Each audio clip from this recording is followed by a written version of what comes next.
बिस्मिल्लाहिर्रहमानिर्रहीम। अस्सलाम वालेकुम नाज़रीन, आप यूट्यूब चैनल देख रहे हैं। मैं इमरान ख़ान हूँ।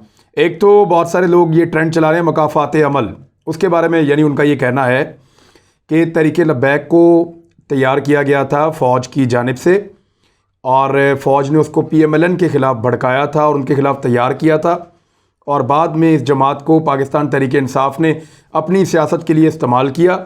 PMLN के ख़िलाफ़ एक चीज़ बनी हुई थी और आज वही जमात तहरीक लब्बैक उसी पाकिस्तान तहरीक इंसाफ के लिए और उसी इस्टेब्लिशमेंट के लिए एक मुसीबत बनी हुई है, या फ़ौज कह लें। इस्टेब्लिशमेंट तो बहुत बड़ा हो जाता है, लेकिन ये बेसिकली वो इल्ज़ाम पाक फ़ौज के ज़ेली इदारों की तरफ लगाते हैं PMLN के लोग। अब ज़रा थोड़ा सा गौर करें, मैं आपको बताता हूँ कि ये एक बड़ी अहम मीटिंग हो रही थी इस्लामाबाद में। वहाँ पे जब सहाफ़ियों से उल्टा ये सवाल किया गया कि आपको पता है कि तहरीक लब्बैक किसने बनाई थी, तो 3-4 सीनियर सहाफ़ियों ने इस बात की गवाही दी कि तहरीक लब्बैक जो है उसकी बनाने में और उसको शुरू करने में नवाज शरीफ साहब इन्वॉल्व थे। तहरीक लब्बैक मियाँ नवाज शरीफ साहब ने ताहिरुल कादरी साहब को टैकल करने के लिए बनवाई थी और वो इसके पीछे मौजूद थे। उन्होंने ये बनवाई और बनवाने के बाद ये उन्हीं के गले पड़ गए बाद में और उनके खिलाफ एहतजाज शुरू हो गया।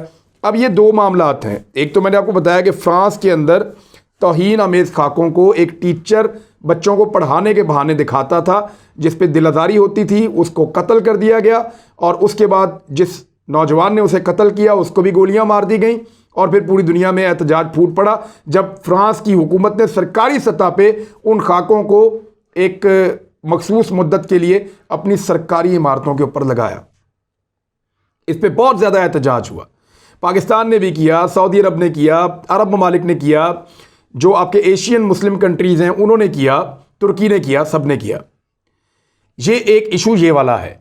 इससे पहले जब तहरीक लब्बैक के लोग एहतजाज के लिए निकले, जब PMLN का दौर था, तब इशू ये था कि जो ख़त्म नबूवत का एक कानून है, हलफनामा एक कानून है पाकिस्तान में ख़त्म नबूवत का और उसके तहत हलफ लेना होता है, उसको तब्दील कर दिया था। उस वक्त तहरीक लब्बैक ने यह एहतजाज इसलिए किया था। दोनों का फ़र्क आप समझ लें। एक जो एहतजाज तहरीक लब्बैक ने किया था वो पाकिस्तान की हुकूमत की एक एक्टिविटी के ख़िलाफ़ किया था। पाकिस्तान में जो लेजिस्लेचर्स हैं, पाकिस्तान में जो कानून साज लोग हैं, जो कानून साजी करते हैं, उनकी एक 2 नंबरी पे एहतजाज किया था कि आप ख़त्म नबूवत का जो कानून है उसके अंदर तरमीम और छेड़छाड़ क्यों कर रहे हैं। वहाँ जुर्म जो कमिट हुआ था वो पाकिस्तान के अंदर हुआ था, जो उसके मुल्ज़िम या मुजरिम थे वो पाकिस्तान के अंदर थे, जो लोग उसमें इन्वॉल्व थे, जो फैसला करने वाले थे, वो पाकिस्तान के अंदर थे, वो रियासत पाकिस्तान के अंदर जिम्मेदार थे। लिहाजा उनके खिलाफ एहतजाज पाकिस्तान के अंदर हुआ। उस एहतजाज में हम लोगों को भी लगा कि बड़ी ज़्यादती है।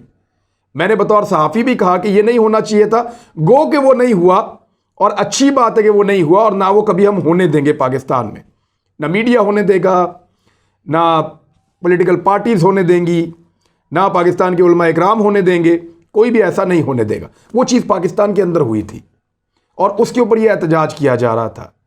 अब ये जो इस मरतबा तहरीक लब्बैक के लोग एहतजाज कर रहे हैं, ये चीज़ पाकिस्तान से बाहर फ्रांस में हुई है। हाँ, पाकिस्तान की हुकूमत कहाँ तक रिस्पॉन्सिबल है वो मैं आपको बता देता हूँ कि हुकूमत पाकिस्तान से उनसे ऐसे मुआहदे किए हुकूमत पाकिस्तान ने जिनको पूरा करने में वो नाकाम रही।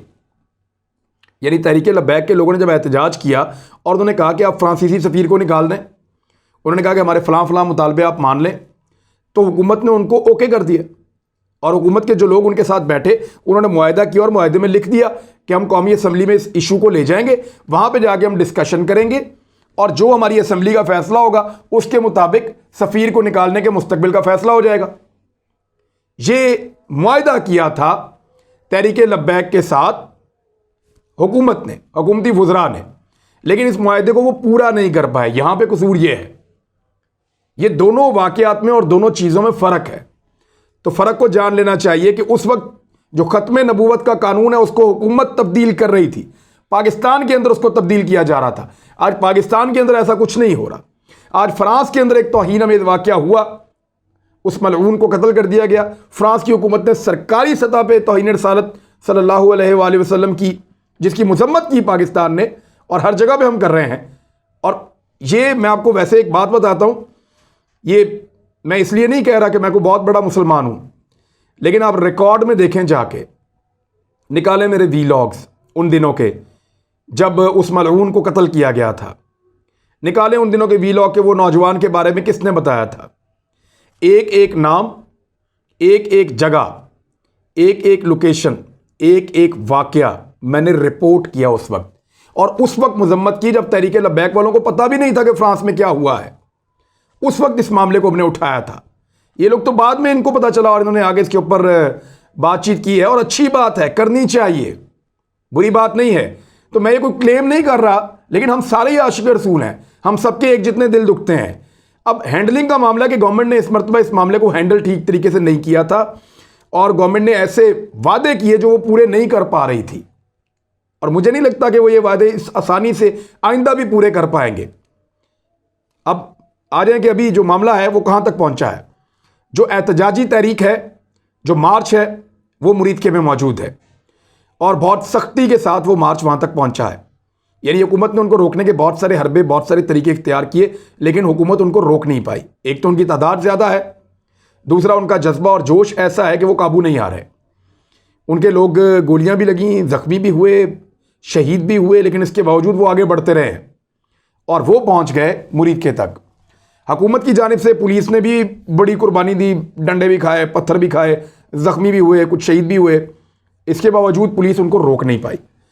जो पंजाब से इतलात आ रही हैं इंटरनल, वो ये हैं कि पंजाब के जो इदारे हैं उन्होंने उस्मान बुज़दार साहब को हाथ खड़े करके दिखा दिया कि ये एक लेवल तक हम लोगों को रोक सकते हैं, उससे आगे नहीं रोक सकते।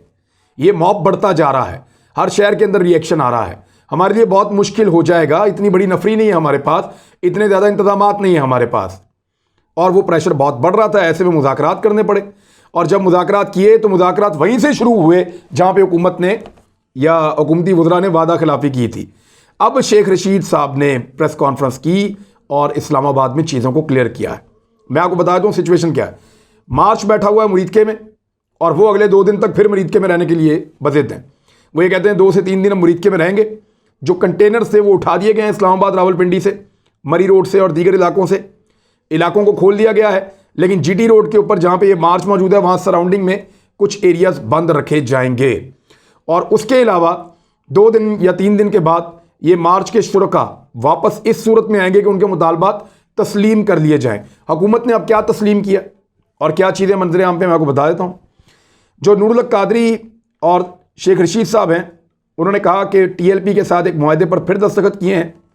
फ्रांसीसी सफारतकार की बेदखली का मामला कौमी असम्बली में लेकर जाएंगे और कौमी असम्बली के स्पीकर से कमेटी तश्कील देने की दरख्वास्त करेंगे। इस वक्त फ्रांसीसी सफ़ीर पाकिस्तान में वैसे ही मौजूद नहीं है, वहाँ उनके नाज़मुल उमूर हैं। टीएलपी का एतराज़ दुरुस्त था कि गुज़िश्ता 6 माह के दौरान साबका मुआहदे पर कोई पेशरफ नहीं हुई। यही एतराज़ मैं भी कर रहा था कि जब सारी चीज़ें कूल डाउन थी, जब कोई एहतजाज नहीं हो रहा था, आप इंगेजमेंट करते, बातचीत करते। कोई बाहर से थोड़ी आए हुए, अपने भाई हैं, पाकिस्तानी हैं, उनके साथ आप बात करते, जनाब आपका एतराज़ क्या है, ये हम कर सकते हैं और ये हम नहीं कर सकते, उनके साथ बातचीत करते। लेकिन वो वक्त ज़ाया किया और उसके नतीजे में ये हालात हुकूमत को देखने पड़े कि जब इंडियन मीडिया पाकिस्तान में अनारकी को रिपोर्ट कर रहा है लगातार। अच्छा, अब उन्होंने कहा कि 4th शेड्यूल का जो मामला है उसको भी देखेंगे और टीएलपी के रहनुमा वजारत दाखिला का दौरा करेंगे और वहाँ पे भी हमारे इनके साथ मुज़ाकरात होंगे। मुज़ाकरात के आगाज़ में ताख़ीर क्यों हुई, वो इसका जवाब कहते हैं जी मुश्किल है, हम नहीं दे सकते।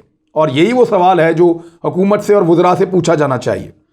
लेकिन इस दफ़ा जो टीएलपी के साथ मुज़ाकरात का दौरानिया था वो 8 घंटे तवील था, और ये जेल के अंदर भी उनकी क़यादत है, बाहर भी है, तो इस तरह मुज़ाकरात होते रहे हैं। जबकि बाहर निकालने का मामला जो है अल्लामा साद रिजवी साहब को, उस पर वो कह रहे हैं ये भी काम हो रहा है, और वो क्योंकि मामला अब अदालत के अंदर है और अदालत का अभी एक सुनवाई होनी थी लेकिन वो हो नहीं पाई। लेकिन जब भी ये सुनवाई होगी तो साद रफ़ीक की रिहाई भी मुतवक्के है कि वो भी बाहर आ जाएं। तो एक बड़ा प्रेशर जनरेट किया है तहरीक लब्बैक के कारकुनों ने, बहुत बड़े पैमाने पे वो बाहर आए हैं और उन्होंने हुकूमत को दीवार के साथ लगाया और हुकूमत को उनके मुतालबात अब मानने पड़ रहे हैं जिन मुतालबात से ये हुकूमत भाग रही थी।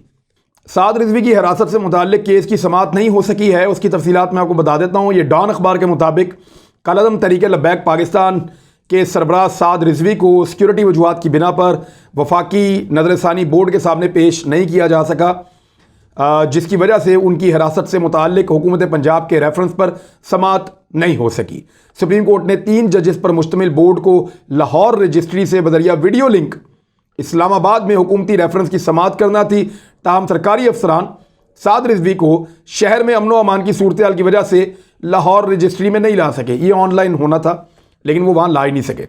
इससे कबल हुकूमत ने फेडरल रिव्यू बोर्ड के सामने अपना रेफरेंस वापस ले लिया था, जबकि वो लाहौर हाई कोर्ट के सिंगल बेंच के हुक्म के बावजूद साद रिजवी की हिरासत को दुरुस्त साबित करने में नाकाम रही थी। दूसरी जानिब सुप्रीम कोर्ट ऑफ पाकिस्तान ने 12 अक्टूबर को हुकूमत की अपील पर सिंगल बेंच के हुक्म की कार्रवाई मुअत्तल कर दी थी और लाहौर हाई कोर्ट के डिवीजनल बेंच के नए फैसले के लिए केस का रिमांड दे दिया था। अलबत्ता इस मामले की समाअत के लिए लाहौर हाई कोर्ट का डिवीजन बेंच अभी तक तश्कील नहीं दिया गया है। अच्छा, दूसरी जानिब TLP की जो एक हैसियत है उस बारे में बड़ा इबाहम है। यानी कलदम तहरीक लब्बैक पाकिस्तान इसको कहते हैं। ये पार्टी इलेक्शन भी लड़ती है। जब वज़ीर दाखिला इसके बारे में सवाल करते हैं तो वो कहते हैं जी कलदम भी है और इलेक्शन भी लड़ती है, पाबंदी भी नहीं है। तो ये एक अजीब किस्म की कन्फ्यूजन है।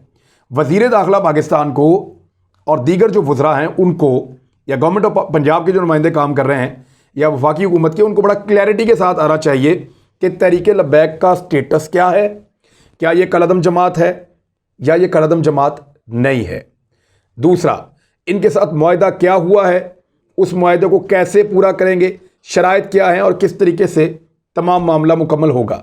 ये सारी चीज़ और बेशुमार चीज़ें क्लैरिटी हुकूमत के कैंप में नहीं है। वो इसको सिर्फ ऐसे टैकल करते हैं कि आज का दिन गुजर जाए, कल का दिन गुजर जाए, परसों का दिन गुजर जाए। इसको फिक्स नहीं कर रहे मामले को। और फिक्स कैसे किया जा सकता है कि आप उनके साथ बैठें, बैठ कर तय करें कि जनाब ये आपकी डोमेन है, ये आपके मुतालबात हैं, हम हुकूमत पाकिस्तान है, हम इतना कर सकते हैं और इतना ही करेंगे आपके लिए। उनके साथ तय करें, उनको एतमाद में लें, को बाहर से थोड़ी आए ये लोग। और दूसरा, ये भी हुकूमत की जिम्मेदारी है कि अगर कोई कानून हाथ में ले तो फिर उसके साथ कानून के मुताबिक निपटा जाए। यह हुकूमत की रिस्पॉन्सिबिलिटी होती है। लेकिन अगर कोई पुरअमन एहतजाज करे तो एहतजाज करना तो सबका हक है और पुरअमन एहतजाज से रोका नहीं जा सकता, ना किसी पॉलिटिकल पार्टी को, ना कभी मजहबी सियासी जमात को, और ना किसी सिविल सोसाइटी को, वकला को। अगर कोई पुरअमन एहतजाज कर रहा है तो फिर लेट देम डू, करने दें उनको। दूसरी एक बड़ी अच्छी खबर है, देखिए, साथ साथ जो इस्लामिक वैल्यूज़ हैं उनके ऊपर काम होना चाहिए और होते रहना चाहिए। अब ये रहमतुल्लिल आलमीन कॉन्फ्रेंस हुई है, उसके अलावा अथॉरिटी बनाई गई है। ये पाकिस्तान की जानिब से बड़ा अच्छा कदम है। वज़ीर-ए-आज़म पाकिस्तान सऊदी अरब के दौरे पे हैं, उन्होंने उम्रा भी किया है और अब क्योंकि उम्रा दोबारा खुल गया है, बहुत सारे पाकिस्तानी कोशिश कर रहे हैं। तो मेरी सबसे दुआ है, सबसे दरख्वास्त है कि वो जब भी जाएँ तो वो जाके पाकिस्तान के हक़ में दुआ करें, पाकिस्तान के हालात के हक़ में दुआ करें। मुल्क से फहाशी ख़त्म करने का आज़म, पैमरा की टेलीविज़न चैनल्स को काबिल एतराज़ मवाद नशर ना करने की हिदायत। हमारे मादर पिदर आज़ाद TV चैनल्स बहुत सारी ऐसी चीज़ें नशर कर रहे थे जो हमारी रवायात या हमारे मज़हब के ख़िलाफ़ हैं। मिसाल के तौर पे बग़ैर रिश्ते के या बग़ैर ताल्लुक़ के ख़वातीन और हज़रात का आपस में मिलना और अजीब मायूब अंदाज में मिलना जुलना, ये सारी चीज़ों की जो है वो पाबंदी लगा दी गई है। मिसाल के तौर पे मैं आपको इसको पढ़ के सुना देता हूँ कि electronic media regulatory authority PEMRA ने TV चैनल्स पर तफरीही शोज़ की हिदायत की है कि वो तफरीही शोज़ को ये हिदायत कर दी है कि वो हया का मुजाहरा करें और स्क्रीन पर कुर्बत के मनाज़र दिखाने से गुरेज करें। बिल्कुल ठीक है। पैमरा ने तमाम TV चैनल्स बशमूल मुल्क में लीडिंग राइट्स रखने वालों को एक याद दहानी कराई है कि नामुनासिब लिबास और कुर्बत के मनाज़िर, हसास मुतनाज़ मौज़ूआत पर मबनी काबिल एतराज़ ड्रामे, मवाद और वाक़यात की गैर ज़रूरी तफसील नशर ना करें। पैमरा के मुताबिक ये सब नाजरीन के लिए इंतहाई परेशान कुन है और आम तौर पर कबूलशुदा मेयार के ख़िलाफ़ है। उन्होंने कहा कि पाकिस्तानी ड्रामा इंडस्ट्री के मौजूदा रुझानात पर पैमरा को न सिर्फ पाकिस्तान सिटीजन पोर्टल और पैमरा शिकायत कॉल सेंटर और फीडबैक सिस्टम पर आम लोगों की जानिब से मुतअद्दिद शिकायत मौसूल हो रही हैं, बल्कि सोशल मीडिया व्हाट्सएप ग्रुप्स पर भी तनकीद की जा रही है। पैमरा ने कहा कि मुआशरे का एक बड़ा तबका इस बात पर यकीन रखता है कि ड्रामे पाकिस्तानी मुआशरे की हकीकी तस्वीर पेश नहीं कर रहे हैं। हमारे फैमिलीज किसी और तरह की हैं, घर किसी और तरह के हैं, रिश्ते किसी और तरह के हैं, हम रहते किसी और तरह के माहौल में हैं। उधर ड्रामों पे कुछ और चल रहा है। ये नहीं उधर ये चल रहा है कि एक लड़के की लड़की की शादी हुई है, वो लड़की की जो बहन है वो उसको पसंद आ गई, वो उसको पसंद आ गया, वो उसके अजीब किस्म का है। वो टीचर घर में पढ़ाने आ रहा है, उसको बच्चों की अम्मी पसंद आ गई है, वो टीचर पढ़ाने आ रही है, उनको बच्चों का अबू पसंद आ गया। एक अजीब किस्म का, यानी कोई एक भी चीज़ के अंदर तकद्दुस बाकी नहीं इन्होंने छोड़ा। हर रिश्ते को उन्होंने बताया ये इधर वो उधर, यानी इसी चक्कर के अंदर इन्होंने डाल दिया कि मैं उसको क्या कहूँ, मैं इस तरह की बातों में जाना भी नहीं चाहता ज़्यादा।